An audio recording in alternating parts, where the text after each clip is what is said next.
Passholders, sit back and listen up, because you're in for a treat. We've got another Rate My Crepe, and a little Halloween Horror Nights too. This is episode 468 of the Unofficial Universal Orlando podcast.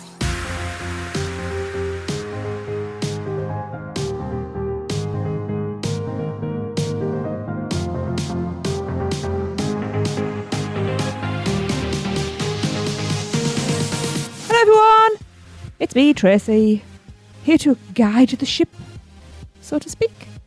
With me I have first shipmate Lee. Hello everyone.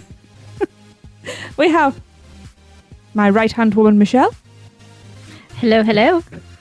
And I'll be nice, we have another shipmate, Chris. Ahoy, mateys. I have no idea where I was going with that, it just happened. Yeah, I can tell. There's no Could be steering worse. this ship. I don't There know what isn't. you're talking about. No, we're You heading could for call me the a rocks. deckhand. That's fine. Yeah, I should go with deckhand, yeah, that was better than what I was thinking. Deckhand, alright. Wow. Right, let's get this show on the road with a little things from Seth. Hi, this is Seth Kapersky from the Unofficial Guides. Get comfortable because I've got a long list of little things that are new around the Universal Orlando Resort.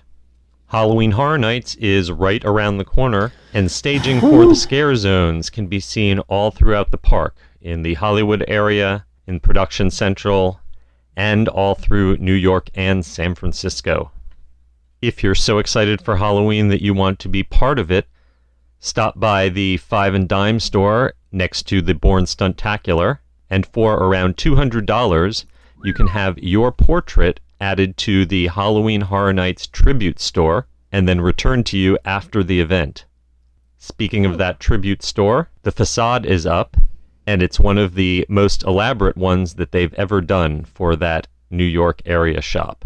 While we're in Universal Studios Florida, if you're a fan of the crepe stand outside Cafe La Bamba, stop by the Universal Orlando Annual Passholder Lounge or the store in Toon Lagoon and pick up your August Passholder pin, which is themed around the beloved crepes.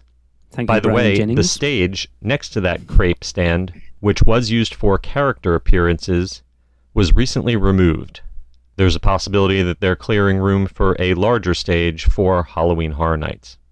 Also recently removed at Universal Studios Florida were all of the food tents around Music Plaza, which were set up to serve Japanese food for the Tokyo Olympics.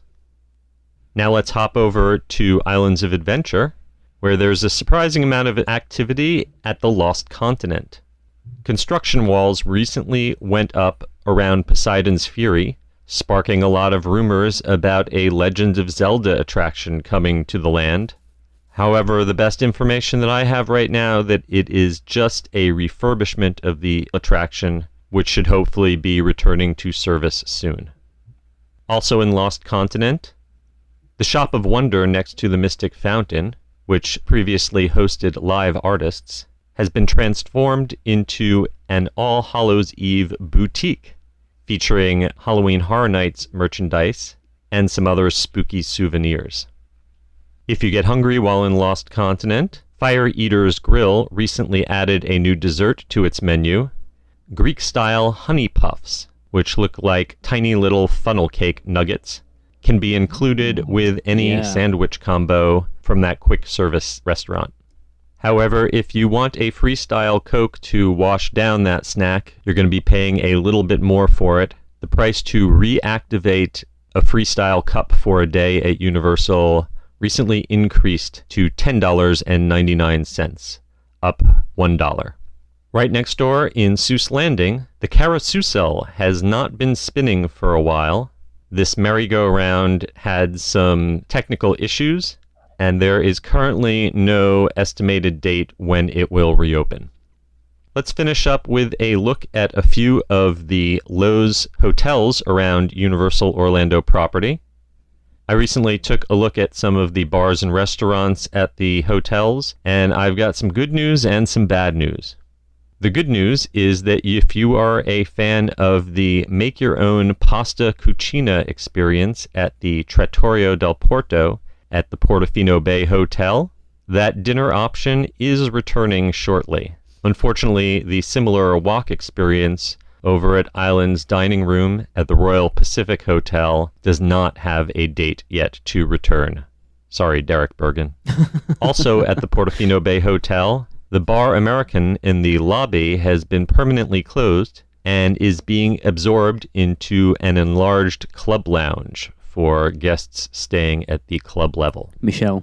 At the other end of the hotel pricing spectrum, Cabana Bay Beach Resort imposed a rule not too long ago that makes me very sad. You now have to be a registered guest in order to bowl at the Galaxy Bowl, which means that day visitors and guests staying at other Lowe's hotels can no longer use the Big Lebowski-inspired bowling lanes.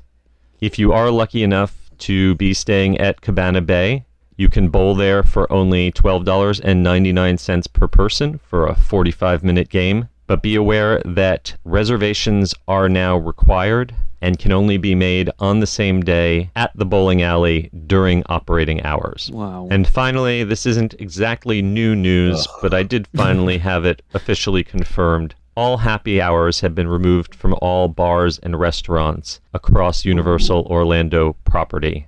This includes at City Walk and at all the hotels. The only real exception is the slightly discounted primetime menu, which is available at the Palm. But if you are a fan of any of the daily drink specials that they had at several of the Lowe's hotels, you're going to be paying a little bit more for your alcohol now. All right, that's all for this edition of The Little Things. You can find me at theunofficialguides.com or on Twitter at theUGSeries. And I'll be back in another couple weeks with more little things from around the Universal Orlando Resort. Thanks, Seth. Wow. Yeah. Lots to take in there. Where do we go first? Well, Who's going to pay $200 for a picture to be hung Jackie Super Enthused did. during HHN? I'm not. I know a lot of people that are doing it so far, surprisingly. Seriously. Yeah. Wow. So it's $190 for the smaller portrait and $250, I believe, for the bigger portrait. Yes. Oh my God. Yeah. the framed, aren't they? Yes. Yeah. Yeah. So you like email them a picture and they do all this stuff to it and then they put it up in the store. I mean, it's cool. Like It's to awesome. say that my face was inside the tribute store. Like it's almost like buying a piece from the prop shop, you know? And bear in mind that it's limited capacity. I think there's only something like 75 available, I think I heard. Okay. Like I know it sounds expensive, but for what it is in a Yes. theme park, I don't think it's No, ridiculously priced. I think honestly, if they do it again, they're going to raise the price. probably. Yeah, I mean, all the Halloween Horror Nights merch this year is on point. And knowing it's amazing. Andrew that does a lot of the artwork for it, that 30 years t-shirt is amazing. The Frankenstein denim jacket is awesome. I love that. The Leatherface t-shirt, amazing. It's just, I am so glad I'm not going We'd be because my bankrupt. wallet would be done. Yeah. We were watching something the other night and we were just going, what that? What that? What that? What that? Yeah. I don't think there was anything Just that we send me your didn't credit like. card and I got you when I get there. Yeah, and then going over to Islands with that All Hallows Eve store. Like, I'm glad they're doing That is something so in Islands. cool. It's awesome. Yeah.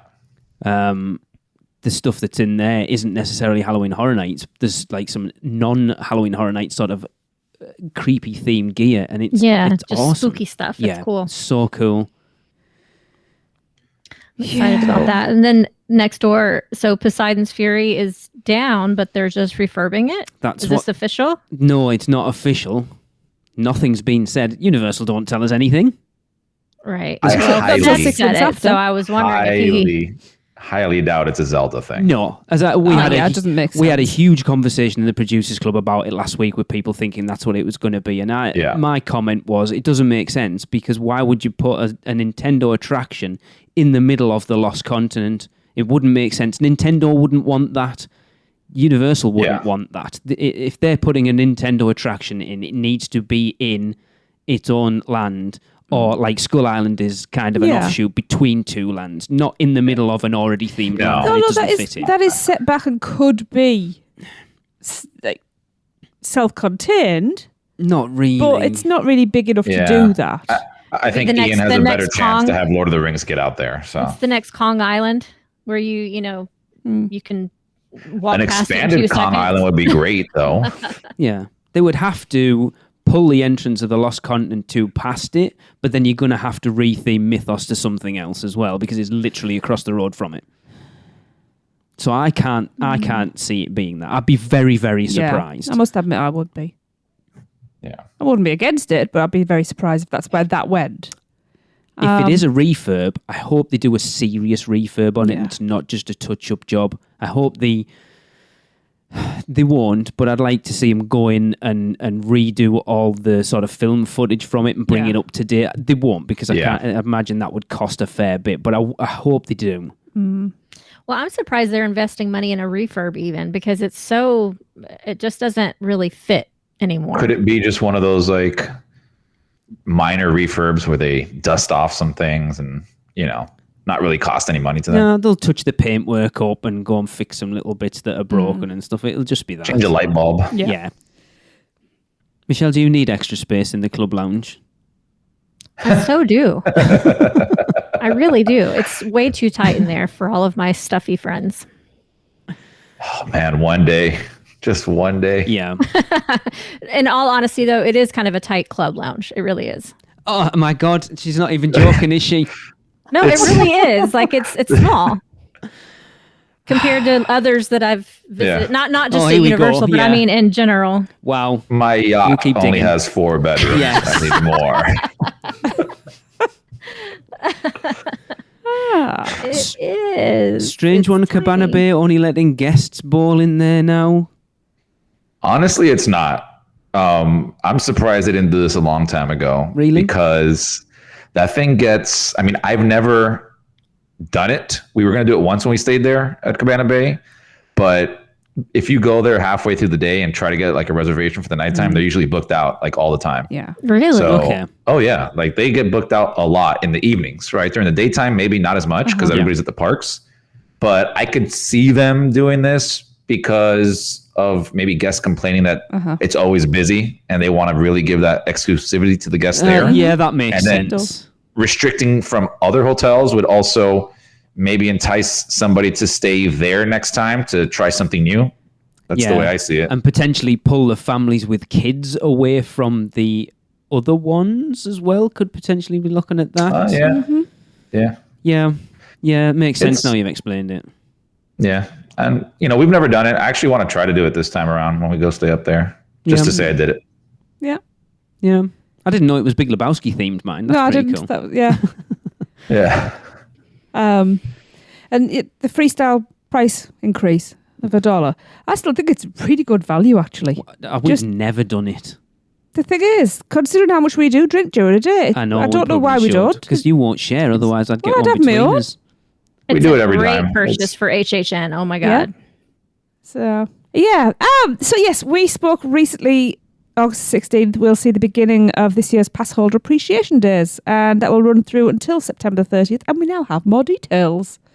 So starting August the 16th, a new Universal Orlando annual Passholder AP Days magnet will be available while supplies last. And it's pretty cute, It is pretty awesome. I love the colours. Show your UOAP pride with this brand new magnet. Let them know where you go and where you belong. As usual, you can pick them up at UOAP Lounge in Studio Styles in Universal Studios Florida from 11 a.m. to 4 p.m. and 2 extra in Universal's Islands of Adventure from park open until park close. This is the first magnet they've done for a while. They stopped doing them for quite a while. I love this one. They seem to do them really regularly when they started, and then they kind of stopped a little bit. I think the last one they did, we got, was the Jaws, Men in Black, E.T. Yeah, I think you're right. Yeah.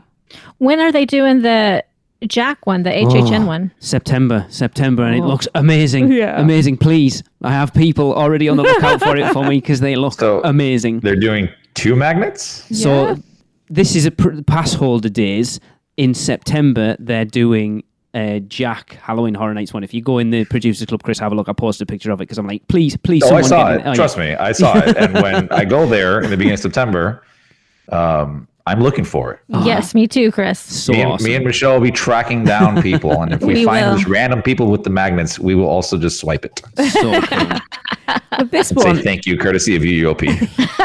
Hide your magnets, people. Yeah. We're coming for you. this one I like. 'Cause it's kind of like retro 70s Yeah, it is colours 70s, and yeah. patterns, almost like the Poochie colours. Yeah, it makes me think of Austin Powers. Yeah, that's very much Yeah. that, and I like it because it's fun, it's bright, It's and I awesome. think with everything that's gone It's on as well, groovy, it needs baby. something. It is groovy, baby. Yeah, because it's got an energy to it as well. Yeah, I think it's we're coming out of this, people.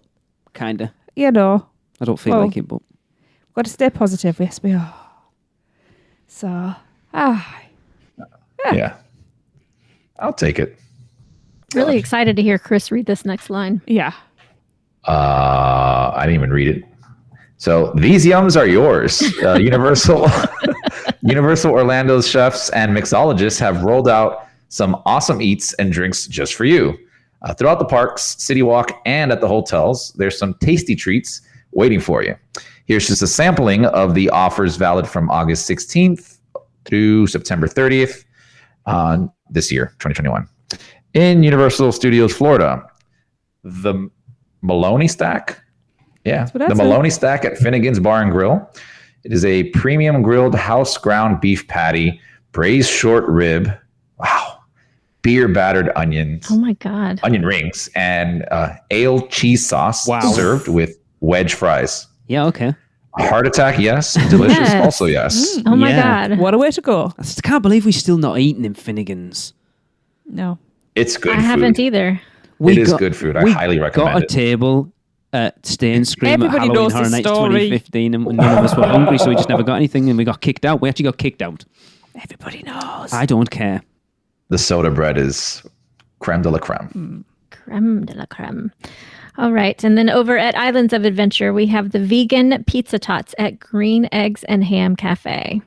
Plant-based pepperoni, sausage, Parmesan cheese, tomato sauce over tots. But it's good that they're finally doing a veggie option at Green Eggs and I Ham. absolutely agree. I just picked the pepperoni off because I'm not a fan anyway. So is that plant-based pepperoni and then regular sausage? I would I would guess assume it'd be not. plant-based sausage. Ugh. It's good to see a new veggie section item. Yes. It is. It is. Like, Yes. and at Green Eggs and Ham, there wasn't anything. No. Having a Tater tots. vegetarian, yeah, that's it. But, That was vegetarian though, wasn't it? oh yeah, this is vegan. This is vegan. But is it really vegan? Because it's Parmesan cheese. Isn't that not vegan? Oh, there's a good point. That's very interesting. Yeah. Unless, and I don't Unless know if that's this is a thing. plant-based It's too. plant-based Parmesan cheese. I don't know if that's a thing. That's interesting But- because it is I assume Parmesan cheese is made from milk. Then that's not. Well, It could be plant-based, could right? Because be, they didn't yeah. add the plant-based to the sausage Yeah. thing. Yeah, because you wouldn't. So Why you're would too- you? You wouldn't say plant-based Yeah. pepperoni, plant-based sausage, plant-based Parmesan yeah, cheese. it's too much. Yeah. Yeah, Plant-based okay. tomatoes. Yeah. What? Interesting. Come on. No, it's good to see that they are expanding Yes. the To- menu and to be the more fun items as well. Yes, because at popular places. Yeah. Yes. because even when I was just veggie years ago, I used to really struggle with Yeah. anything. So, yeah. Now in City Walk, we have the AP Donut at Voodoo Donut. Looks delicious. This is a yeast does. ring donut dipped in vanilla frosting and lemon powder with strawberry icing drizzle. Unlike most voodoo donuts, it actually looks like a donut. It looks amazing. That is quite simple. That's my type of donut. Yes. Yeah. Yeah, I think I love sometimes lemon they too. can be. Yes, Over, yeah, I do.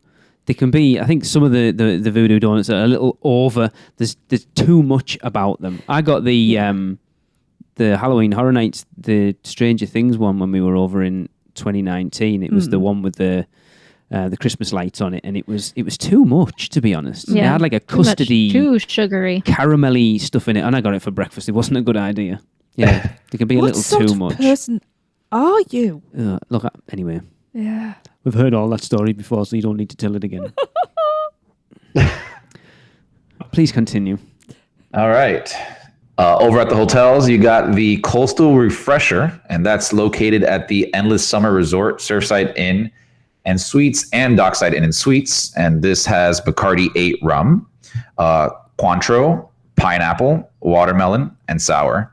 And it is served on the rocks. I'd rather it was in a glass. Yes, very true. See, I need my Lee's new mixer. on fire tonight. Yes. I'm not a drinker, Chris. I think It sounds like my kind of drink. It's I'd drink that. it's a little too sweet for me. it's Not right me. up my I was alley going to then. say, I'm not much of a drinker. Oh, it's right up my alley then. You just said sweet, and that's me. Oh no, not me. Rum, The drink. I was pineapple, gonna say- and watermelon. Yum. Okay. Yeah. Hey, I'll try it. I never said I wouldn't try it. Exactly. I can't say I would make an extra trip over to Endless Summer just for that. No, but if Yeah. you were there. Because we know you'll never stay there and you'll I never mean, get to try this drink. No, I she wouldn't can't. I slum can't it. leave my I know. Portofino Bay. You Club can actually lounge. order it from the club lounge. Oh, in you beat me Portofino. to it. I'll You go beat me over there to and get it. Wow. I was going to say, surely at club level, you can just send a little scrote out to go and get it for you, can't you? I'll little ask my spoon. personal concierge just to go Exactly. huddle I'll over check and in. pick it up. They give you a walkie-talkie to your concierge. Yeah, exactly. Oh no, he follows them round. All right. Throughout pass holder appreciation days, power and seasonal pass holders receive early park admission to select attractions at Universal Studios Florida or Universal's Islands of Adventure. 1 hour prior to park opening on select days from August 16th through September 30th, 2021. Premier and preferred pass holders continue to receive this as a standard benefit. It's a kick in the teeth for those higher pass holders, isn't it? Kind of is. Yeah. We also have three park pass holders receive. Mouth's gone dry. We also have 3 park pass holders receive early park admission at Universal's Volcano Bay 1 hour prior to park opening. That's from now until September 30th. That's pretty good, actually. And that's weather permitting, of course. Yeah, that's... Getting into Volcano Bay an hour early would be quite a benefit. I agree. Yeah. Just getting into Volcano Bay would be nice. You think you're going to get your pick of the lounges at that point. Yep. The free ones, anyway. Yep. Very nice. Yep. And then also, pass holders can show their pride with this exclusive pass holder merchandise available for purchase while supplies last. There's some cool stuff here, folks, like a lanyard pouch, a pen, a windbreaker, and more. Get over to the AP Lounge in Universal Studios or tune extras at Islands of Adventure and stock up. Premier pass holders get 15% off, and preferred pass holders get 10% off with their standard discount. The AP merch, actually, in the lounge and stuff's pretty decent. They have some decent stuff in there, and I like the fact that they do exclusive things like T-shirts and stuff for pass holders. Like even for Horror Nights, they do like the AP stuff as well. I think it's pretty cool. Yeah. I forgot to get one when we were over there. Because you like the T-shirt. Was it? It was a blue one I liked. Yeah, I can't remember. And I kept going, I'll come back and get that. I'll come back and get that. And on the plane home, I went, crap. That always happens. See, that's another good tip. If you see something that you want to buy, just buy it at the time because you'll forget. Especially if you're in the prop shop. Yeah. Yes. All right. Throughout Universal's hotels, special menu items and freebies are being offered exclusively to UOAPs. At Portofino Bay, you have the Peachy Paloma, which is $14, and that is El Mayor Añejo Tequila, peach drink mix, lemon and lime juice, topped with Prosecco. And it is available at the Thirsty Fish. Interesting. Okay. So also over at Portofino Bay, we get a free dessert with the purchase of an adult dinner entree at Trattoria del Porto. Ooh. Cool. Again, it's like it's just a little thing, isn't it? But it's cool. I'll take it. Yeah. Yep. Hey, it's free. My favorite price. Yeah, free 99. Yeah, I like it. No, I don't want the 99, just free.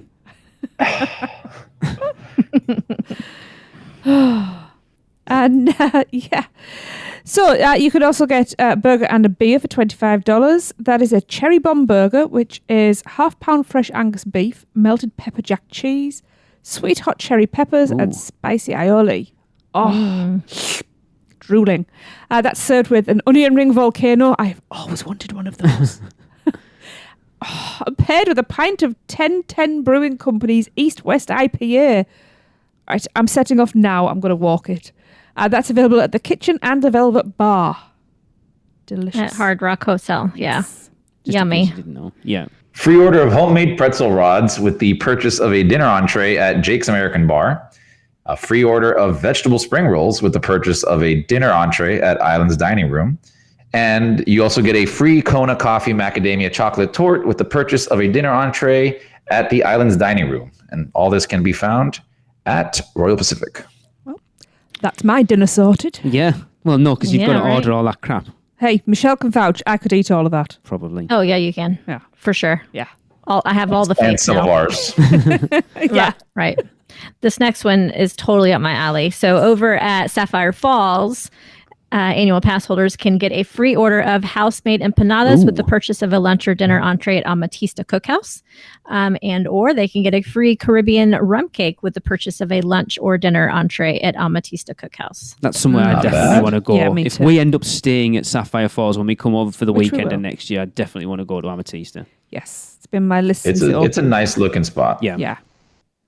And rum cake. Hello. I'm making Yes. myself a note right now Yes. to try those because I actually am staying at Sapphire Falls, guys, believe it or cool. not. Ooh.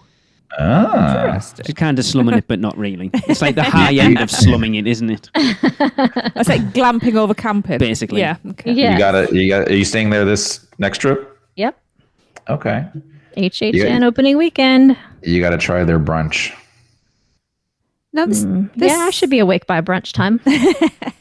Trust me, if I made it, you can make it. I don't wake up early. Now, this next one is actually quite interesting considering what we've mentioned previously. Enjoy an exclusive UOAP happy hour at Swizzle Lounge. Yeah, but then how exclusive is that they've removed happy hours from every other bar on property, Yeah, but as a pass holder, you get to go to the Swizzle Lounge and have a happy hour. It just confused me for a second. But it'd be remiss of me not to question it. That is featuring a $6, is that Youngling. Youngling draft beer, a $7 single liquor. What does that mean? Single liquor well? Comes from a well. Comes from a well. They'll bring it by the bucket. And It just means they're in-house kind of made Cheap in the bottom of the bucket then. barrel. It's bottom of the barrel. Yeah. Yeah, there you go. so cheap liquor. Okay, so it's all a drink. It's all the stuff wrung Yeah. out of the towels on the bar. Into a bucket. Okay, fair enough. And $7 house wines available for purchase. You can enjoy 20% off souvenir cups, which are available for purchase at Bayliner Diner, Hideaway Bar and Grill, and Atomic Tonic. There's some bars Tonic. over at Cabana Bay, isn't there? Yes, There there are. are. Yeah, It's it's a a bit- family hotel. What do you think those parents gotta do? Yeah, true. Yeah, Very true. yeah. So over at Universal's Aventura Hotel, you can get the Kickin' Berry for $12.99, and that is Huckleberry Vodka, Tanteo Habanero Tequila, Blue Curacao, Mint, and soda. And this is served with rock candy. Look at that. And it is available at Bar 17 and Bar Ventura. And then you can also enjoy an exclusive UOAP happy hour at Bar Ventura, featuring $6 Yingling draft beer, $7 single liquor well drinks, and $7 house wines, which are available for purchase, apparently. Yeah. That's why they've removed all the happy hours. It is now not exclusive. It is in 2 spots. Yeah, but only for pass holders. I know. I'm just being Ah. facetious. That makes sense now, huh? It really Yeah. does. Yeah. Then when pass holder previews are over, and then they're like, oh, it's back. Yeah. Yeah, right. But that's cool, though. Yeah, it is. What a Yeah. perk. All right. And then back over at Endless Summer, Dockside, or Surfside Inn and Suites, you can get the Pass Holder Burger for $12. And this is pulled pork, smoked bacon, cheddar cheese, onion rings, and bourbon barbecue sauce. That is available at Beach Break Cafe and Pier 8 Market. Yes, please. Yes. I love barbecue sauce. I wouldn't call it a Pulled burger if it's pulled pork, but Well, I'm trying to figure out if they just assume that the meat's in there and then that's on top of the meat. Yeah, because Well, on the maybe. others, they've all Yeah. announced that the patty in it, that one they haven't. That's interesting. Yeah, because Yeah. I agree with Michelle. It's not a burger. No, it's it's a No. pork sloppy sandwich. Joe. Yeah. Still good. It's still good. Oh, yeah. it's but- just not a burger. yeah. That pork. All right. So yeah, there are many more perks available for pass holders during appreciation days. So head on over to the pass holder selection section of universalorlando.com to check them all out. Yes, Okay. there is an absolute crap ton of pass holder perks. And once again, I love that Disney are taking all their perks away and that They're adding- Universal are just ramping it up so much. Yeah. Oh, I see. You're taking one away. We'll add 2. I love it. I Yeah. love that they Yeah. do. Like, just their normal perks are enough. then ramp up with sort of, 2 months, a month and a half of bonus perks. Yeah. Why not? And I feel like every year they just keep on doing more and more, which is awesome. They really do. Like they've expanded it out to all the hotels and basically any facet of the resort. Yeah, Michelle, it goes back to the episode we did with Robin, Seth, and Robert. That Robert said Universal feel like a company who's new on the ladder and are trying to undersell them, like underprice everything and oversell everything. Mm-hmm. And they still feel like they're doing that. They're still acting like a new company that's trying to drag people in when they're not. They're not the new kid on the block anymore. And they don't need to do it. And I'm not complaining that they're doing it because I love that they're doing it. But they're keeping a lot of loyalty. You know, the Passholder program has grown tremendously in the past few years with all that they're doing with social media and with these perks and everything. And it's just the loyalty is there now. Yeah. And, you know, a lot of people think that pass holders just take up space in the parks, that, you know, they don't really come in and they don't spend money and blah, blah, blah. But that's not true for Universal.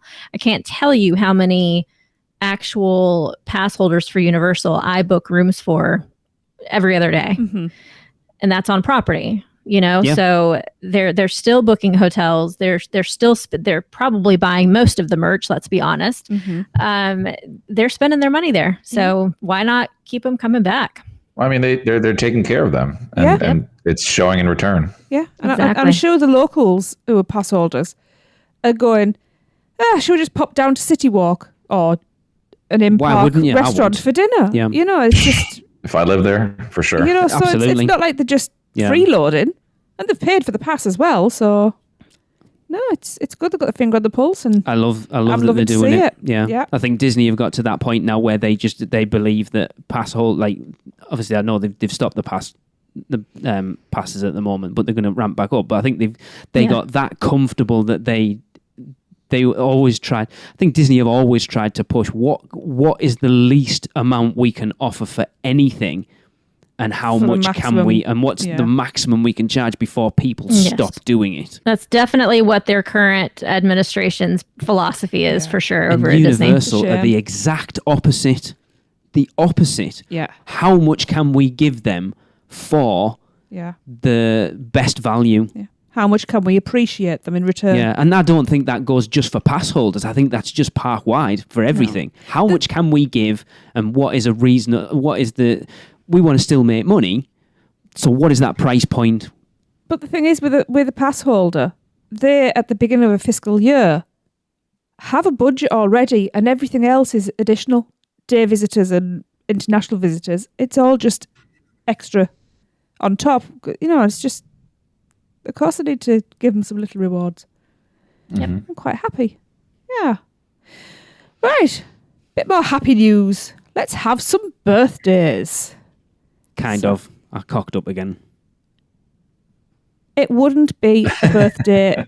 Oh no! I forgot about. Without. I forgot three of our favourite people. I forgot when putting the birthdays together with all the time, Lee.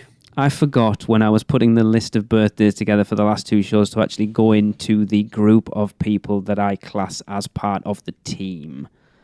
So that's why these guys weren't on that list. Oh, so you did it on purpose. You know how sad they must have been hearing the last show and not hearing their name? No. Poor peoples. You can't forget family, Lee. So, yes. We had, on August the 9th, it was the lovely Gabe Montoya's birthday. Happy birthday, Gabe! Happy birthday, Gabe! Happy birthday, Gabe! Happy birthday! I hope you got to eat some of your cake, because I think there was a little somebody who probably helped. Oh, yes. Yes. And the following day, the 10th of August, was God's pocket woman herself. It was Gillian Dunn's birthday. Happy birthday. Happy birthday, Gillian. Happy birthday. And then it was the lovely Andy DiGenova, freshly married and celebrating his birthday on the 11th of August. Happy birthday, Happy Andy. birthday, buddy. Happy birthday, Andy. Happy birthday. Yeah. And now for the current list of birthdays, hopefully complete. We have on the there is, because there's someone on there who's part of that group that got left out last time, so I'm assuming it must be right. Yeah.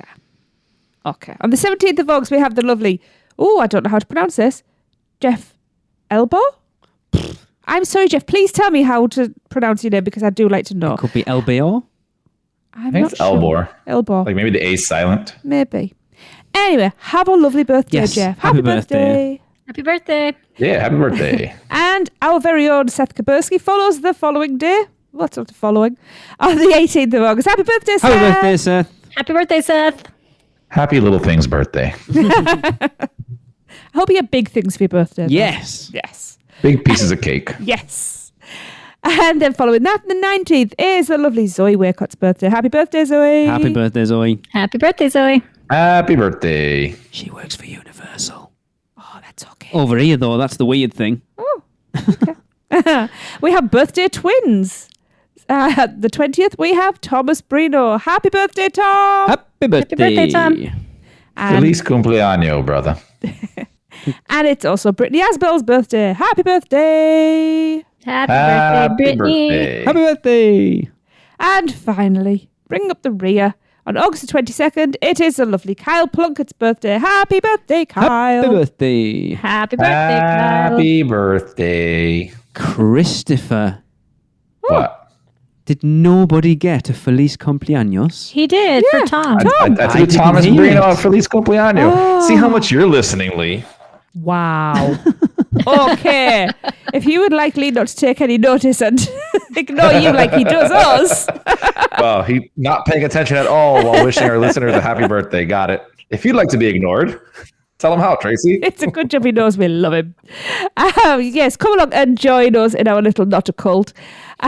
Send Lee an email to uuopproducers@gmail.com and he will send you all the information about joining our little exclusive family. Yes, if you do want to join, you might want to get in quickly because we will be doing our first giveaway very shortly. And it is worth it. Chris, you've had hold of that stuff for how long at this point? It feels like forever.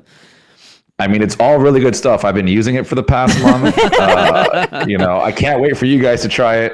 And it's now worn in, so you're going to be loving this stuff. His lipstick marks are on the glass. Yes, I'm going to stop there. It is a good swag bag of stuff, so you guys are going to love it. Yeah. I know some of you have seen it already. Yes, it's Velocicoaster stuff if you want a hint. Oh. Yes. Right. We are going to go for a wee and have a break. I suggest you do too. Have you taken a stroll down Diagon Alley and visited Gringotts Bank? Taken a ride through New York with Jimmy Fallon? Visited the Truffler Trees in Zeus Landing or hung out with a real-life Transformer? No? Then what are you waiting for? At Universal Orlando Resort, there truly is an option for everyone. Or if you're leaning a little more towards pixie dust rather than ones and portions, Disney destinations around the globe await your arrival. No matter the adventure, our sponsors have you covered. Be sure to let the experts at Mouse & Muggle Travel Company take care of all your travel needs. Earning the distinction of being an earmarked agency specializing in Disney destinations as well as becoming one of the first to be named a U Preferred agency with Universal Parks and Resorts Vacations. Mouse & Muggle Travel Company will ensure you receive top-rate customized service. Just visit mouseandmuggle.com to fill out a non-obligation quote request or send your request to info@mouseandmuggle.com. Their team can take care of you no matter where in the world you go. With a flick of their wand and a little bit of pixie dust, the process will be so seamless, some might even say it's simply magical. Welcome back. Yes, we are going to launch straight into the second half with a Rate My Crepe from Tom Stidman. Hey there, UUOP crew and listeners. This is Tom from Baltimore. Wanted to rate my crepe that I just had at Central Park Crepes.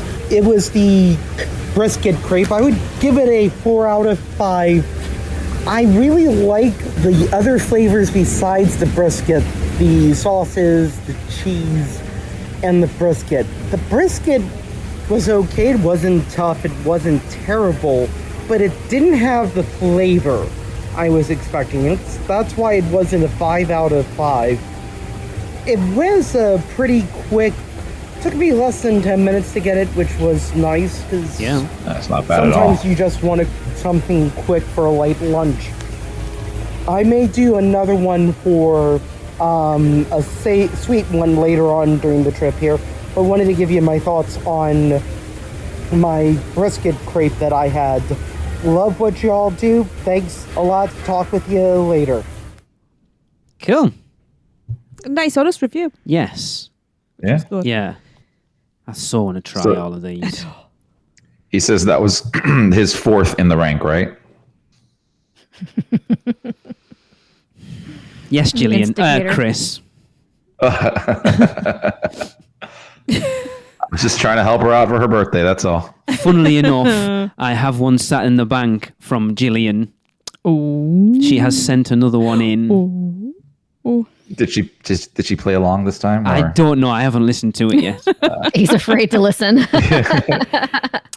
We've got quite a few in, actually, at the moment. I think we've got about 4 or 5 sat there at the moment, which is pretty good. But we definitely want more to try and get as good a ranking as we can. So, of course, if you want to get involved, just like Tom did, if you've been to Central Park Crepes and you've tried one or you've tried more than one, send us a little recording in the parks if possible, because I love hearing those very specifically. Rating each of the crepes you've had out of 5, between 1 and 5. So 1 being... it was disgusting. Please don't make that noise. 5 being, as Gillian would say, oh, hell yeah. And send them to us at podcast@uuopodcast.com. We will share them on the show, and then whenever I decide to finish this thing, we will rank them. Everyone's ranked. Not seasonal ones. We're not dealing with seasonal ones. No. Yeah. No, it makes it a bit difficult with the rankings. Whew. Yes. We've still got a lot to get to. We do. So, okay, we're going to do this next bit a little bit differently. As the guys over at Rush of Fear have covered all of this, and even though Lee and I aren't going, we still want to discuss the Halloween Horror Nights announcement. Because Chris is here as well. I know he's Absolutely. excited to talk about it. Yes. Because he wasn't supposed to Just be here. a little bit. Yeah. But before we do that, we wanted to let you know that UUOP has been invited to the opening night of HHN 30 as media. Woo! Yay! Finally. Awesome. Yeah, we're so pleased about it, as you can tell. So Chris will be heading up to Orlando with Alexa to cover the event for UUOP, and Michelle is heading down with Maddie and Kenneth to cover it for Rush of Fear, and then Chris will be joining them on their opening weekend review episode. Which sounds awesome. So much Halloween Horror Nights coverage this know. year. I So love much. going. It's killing me. Yeah. Bathing in Horror Nights. Yes. Jealous. So for the best coverage of opening night and weekend of Halloween Horror Nights this year, make sure to follow UUO Podcast at rush.of.fear on Instagram. And now it's over to Michelle for Halloween Horror Nights Little Things.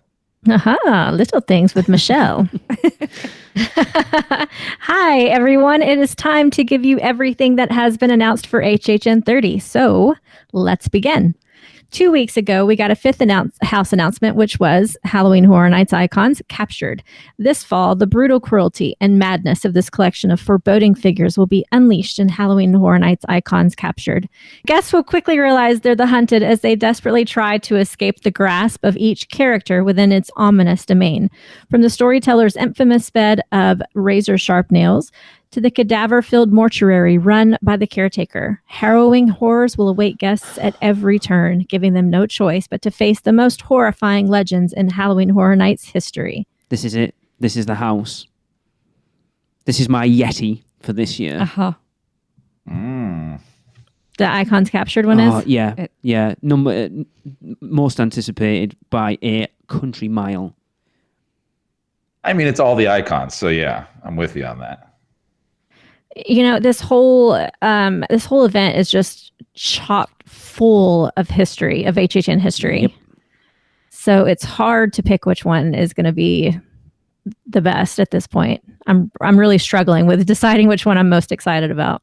Yeah, looking forward to this one and another house there. I was talking to Lee about that before, but we'll get to it. Oh, yes. All right. Then this past week, they dumped everything on us. So the last 5 houses. Some of the most haunting original stories from Halloween Horror Nights over the years have been set in the mysterious town of Cary. And this year, Welcome to Scary, Horror in the Heartland, will combine these stories and bring them to life once again in a first ever haunted house that pays homage to the event's 30-year history. Guests will be transported back to the shady township of Cary and enter familiar settings that will leave fans shrieking from nostalgia and horror. From the ghastly cave of vampires from The Hive, the decrepit attic of Dead End, and the disturbing Meets Human Deli from Leave It to Cleaver. They'll find no escape from the evil of Cary once and for all. Number 2. Okay. Really? Yes. Yeah, really. I am all about Horror Nights history, so yeah. Yeah. Okay. For sure. And then moving on, the world of legendary truth, an evolving story following a mysterious paranormal research group, has haunted guests via unique haunted houses throughout Halloween Horror Nights history. In Case Files Unearthed, Legendary Truth, guests will step into well-worn shoes of the infamous Boris Schuster, the elusive private eye investigating the supernatural, as he endlessly searches for clues to a series of strange occurrences throughout New York City. Falling further into the shadowy, dark world of paranormal, guests will face an overwhelming onslaught of ghouls, poltergeists, and terrors, all while trying to solve the biggest mystery of them all, how they'll survive. I'm quite interested in that one. I'm looking forward to this one just because, and this is the one I was talking with Lee about, is to me, I saw the pictures and kind of the story, and it goes back. I played a lot of Call of Duty Zombies.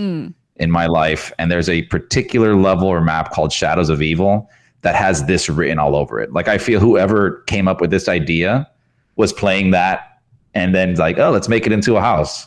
So I don't know. It has the 1920s vibe. It has the detective, even in like the banner that they have for this house. Like, there's a tentacle monster, and in the game you turn into a tentacle monster at certain points, fighting different monsters. A tentacle monster. Yeah. I mean, is there a specific word for that? No. An octopus. Tentacle monster. Octopus is An octopus is not a monster. Depends how big it is. Not? Yeah, She this could have one's said not that as like... I know you would be because you're all about the paranormal, so... It could go... It could either spectacularly be amazing or spectacularly fail. It gives me vibes of Graveyard Games a little bit. I liked Graveyard Yes, which Games I a did lot. as well. I did so, too. Yeah. This one, it just sounds a little different. So I'm interested to see what it's going to be exactly. All right. And then we also have the beloved tradition of Halloween has more sinister roots waiting to be unearthed. And as the grower of this ritual, the Pumpkin Lord is preparing for his yearly human harvest in Wicked Growth, realm of the pumpkin.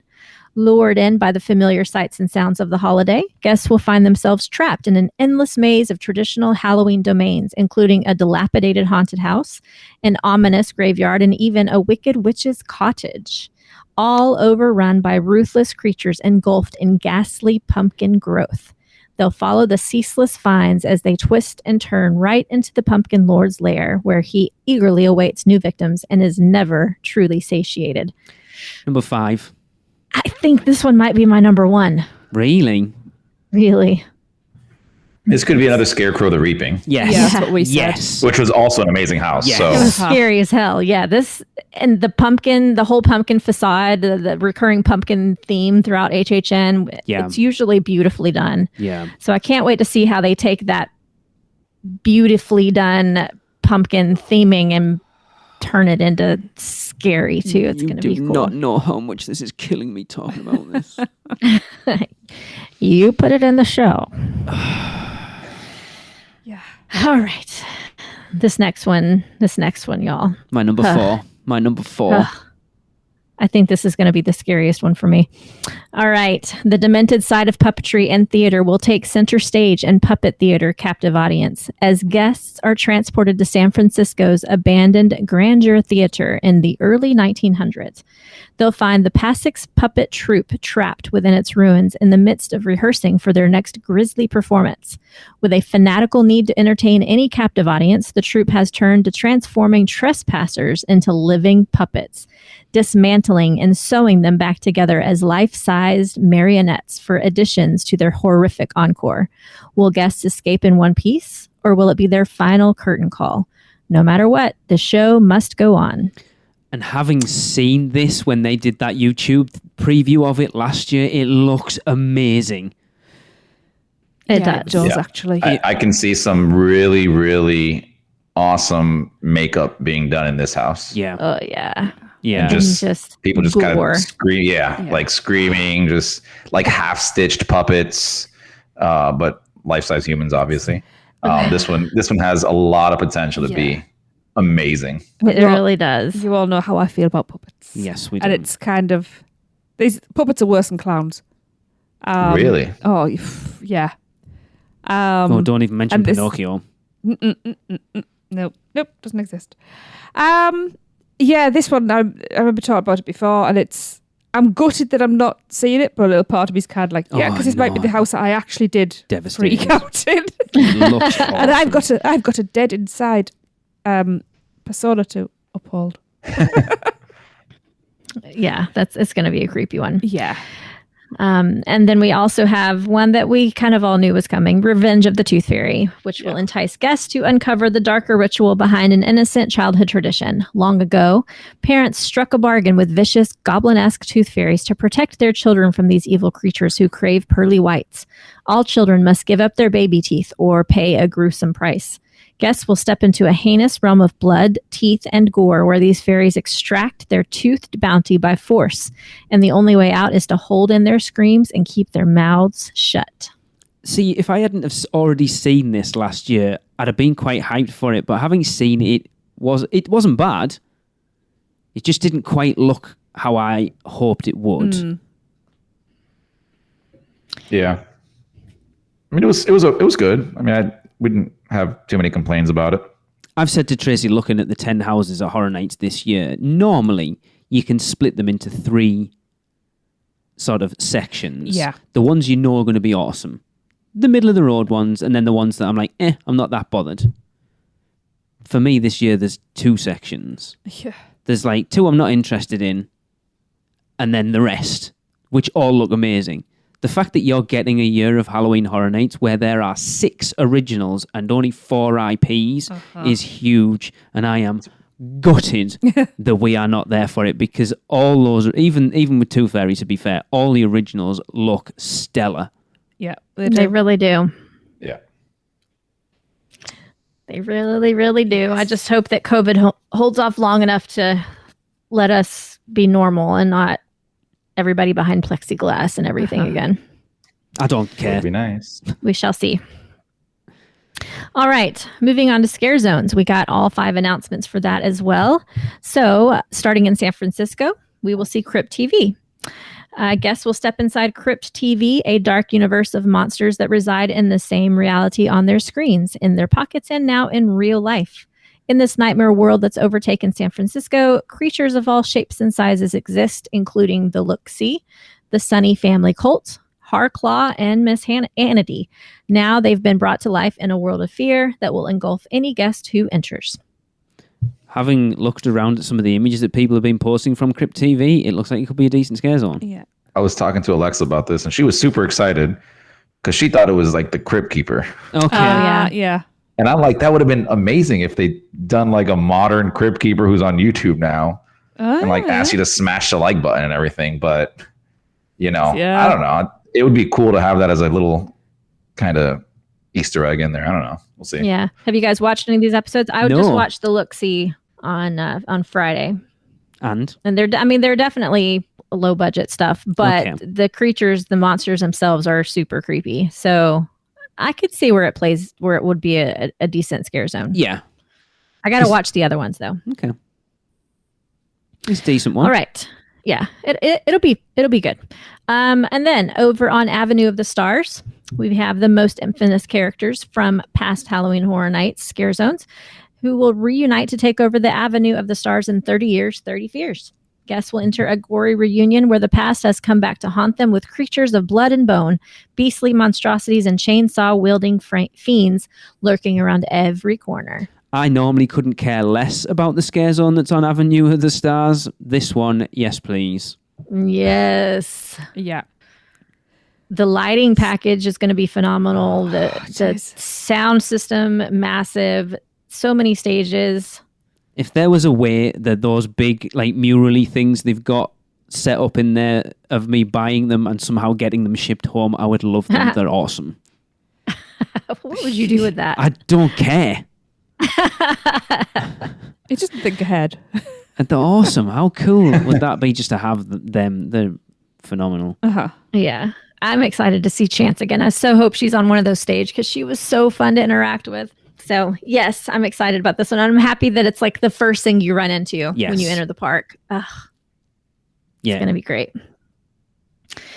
All right. And then moving on down the street over to New York, we have Seek and Destroy, where guests will find themselves in a New York dystopia where a ruthless alien cyber regime led by the controller has taken over, relentlessly scanning the city streets for humans and turning them into fuel. With the regime's loyal followers hiding in the darkness, endlessly hunting for new victims, guests must either join them or be destroyed. See, this sounds awesome. The blood sucking? The New York scare zone always tends to be, I think, obviously the most expansive because it's the biggest area, but the most intense. Yeah, interactive as well. I think it really lends itself to this type of scare zone because it feels like city streets.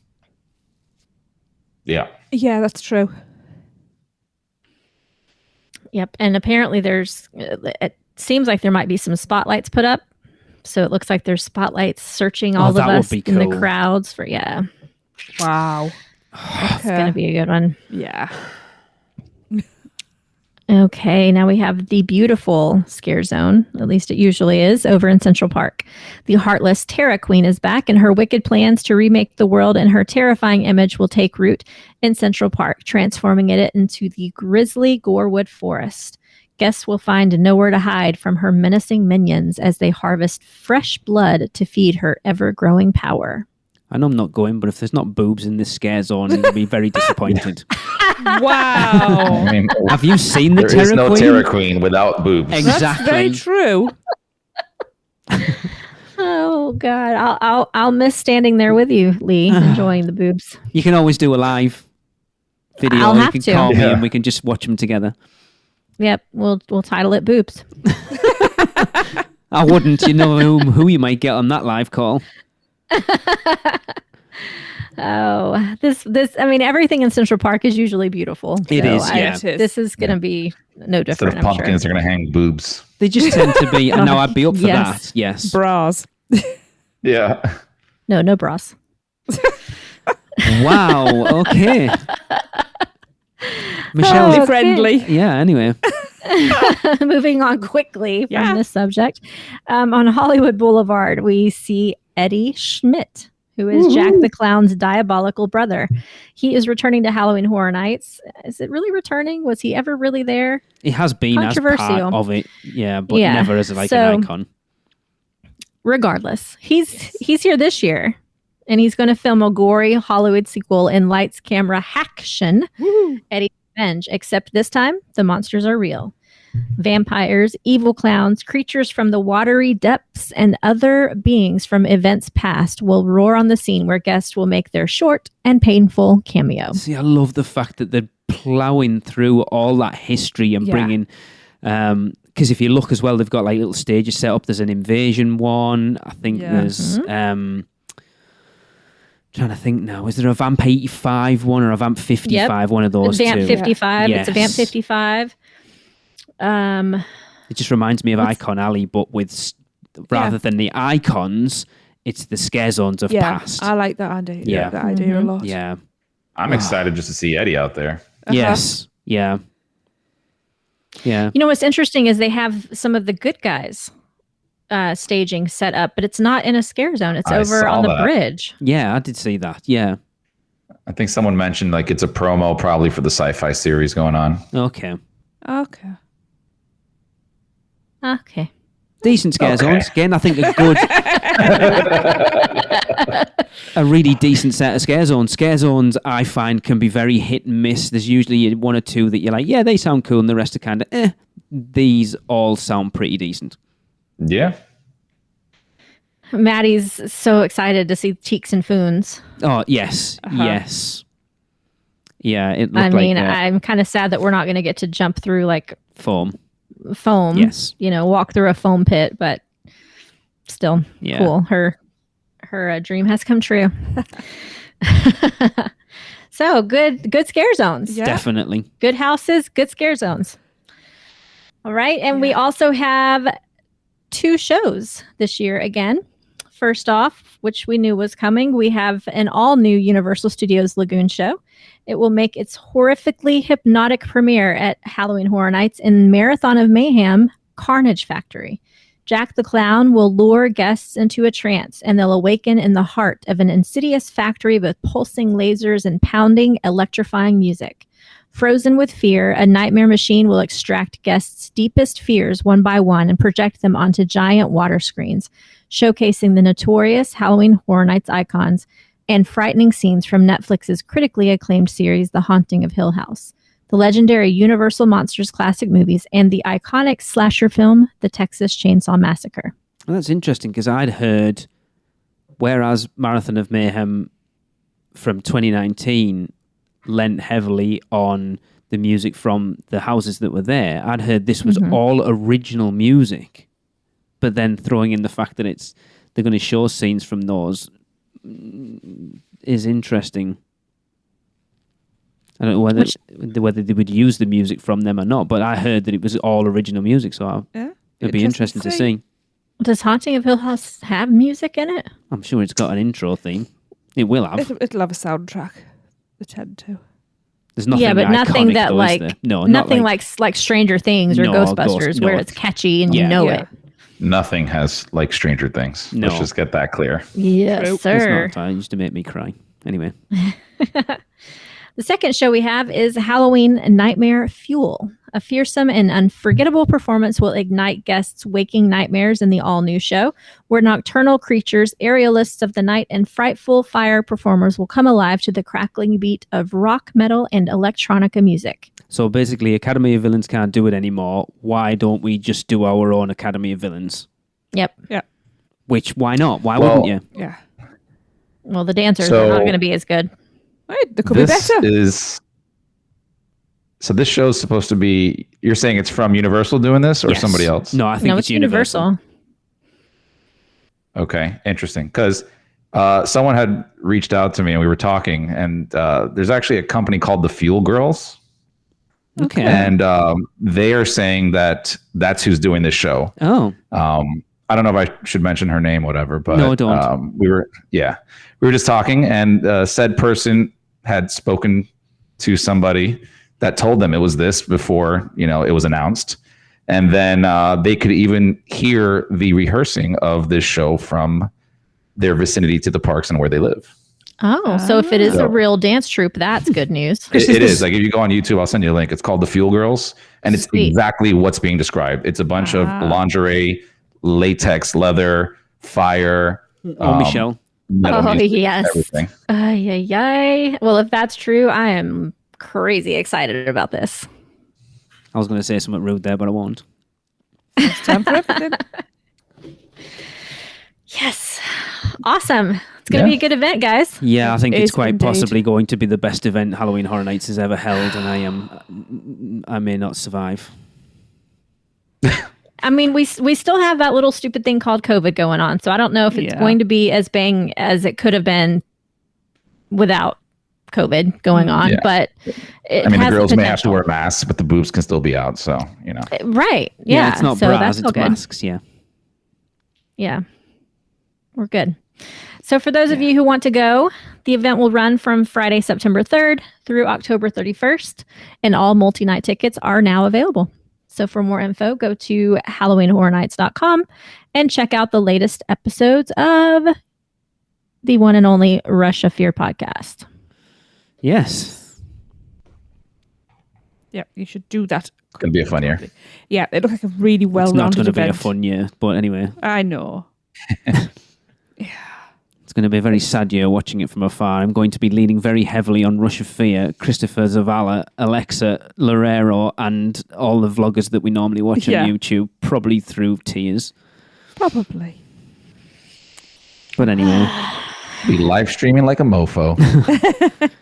Good. Yeah. Cool. Yes, it sounds amazing. Yeah. And if it shows you how good I think this year is going to be, that I am that gutted that I am not going to be there. It's sad every year I'm not there. This year, more than I ever have been so far. I can vouch for that. Yeah. It would be hard, for sure, to be in your shoes. The only consolation is knowing that I couldn't be there even if We can't go there because I wanted to be. I cannot get there anyway, so it's not like we're not going. You couldn't be there even if you could be there. Yeah. I can't get there, so out of your control. I'm not missing it because we haven't got the money or whatever. Yeah. I couldn't. We can't get there. Yeah. It's COVID. So, yeah, it is what it is. Yeah. You're not allowed. No. Well, that's been one heck of a show. It really has. There's been a lot in there. Yeah. So we're going to wrap it up. And we're going to end, as usual, with another listener-submitted Universal Is. This one comes from Jonathan Jackson. Now, if you want to be involved with this, all you have to do is drop us an email to podcast@uuopodcast.com or send it via Facebook, Instagram or Twitter what you think Universal is in 3 words or less. And Jonathan says, Universal is Fast and Furious. Catch you next time. Guess that wraps things up for another unofficial Universal Orlando podcast. You guys did all right. Follow us on Facebook, Instagram, Twitter, YouTube, and Pinterest, keyword UUO Podcast. Listen and subscribe to us on Apple Podcasts, Spotify, Google Podcasts, Stitcher, or anywhere podcasts are found. You can find our blog at UUOpodcast.com. Send us your spews, which Lou gets your poo recordings, questions, or comments to podcast@UUOpodcast.com. Check out our friends, the Theme Park Duo, and our awesome sponsors, Mouse and Muggle Travel Company. So, until next time, don't give up your day job. Say cheese. See you later.